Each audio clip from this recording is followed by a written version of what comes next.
Les Herbiers qui affrontaient Bègles samedi soir. Bègles, équipe qui joue le maintien. Hein. Qui joue le maintien, et c'est vrai que c'était pour le coup un vrai rendez-vous pour les deux équipes, puisque avant la partie, il y avait juste un point qui séparait les deux équipes. Donc il fallait vraiment, Charles avait annoncé avant le match, il faut absolument remporter cette partie, se mettre un petit peu à l'abri, se donner un petit peu d'air dans ce championnat qui est très très homogène, où on gagne 2 matchs, on est 4/5e, on en perd 2 ou 3, on est relégable en fait.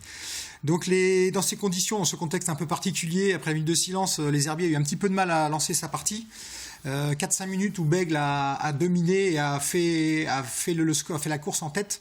Par contre, après, une fois que les Herbiers a égalisé, elles ont vraiment maîtrisé la partie tout au long des 60 minutes, en se faisant presque pas peur, à part peut-être un petit peu au retour des vestiaires où Bègles est revenu à 2 points.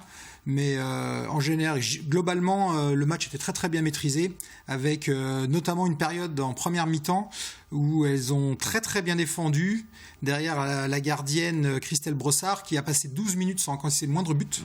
Donc pendant ce temps-là, de l'autre côté, ça marquait, et donc elles ont pu virer à +5 à la pause à 12/7. Donc comme je disais tout à l'heure, il y a eu après un petit moment où les filles de Bègles sont revenues à -2. Charles a recadré tout ça très très vite en demandant de jouer plus vite, de lâcher les ballons plus vite et de reprendre surtout cette défense très agressive. Hein. Je pense que c'est là qu'a s'est jouée la partie pour le coup. Et donc ça a déroulé jusqu'à la fin du match avec finalement les dernières minutes, il n'y avait plus aucune intensité parce que le match était plié. Bègles n'avait plus qu'à abdiquer. Et le score final? Score final, si je ne m'abuse, 20-15.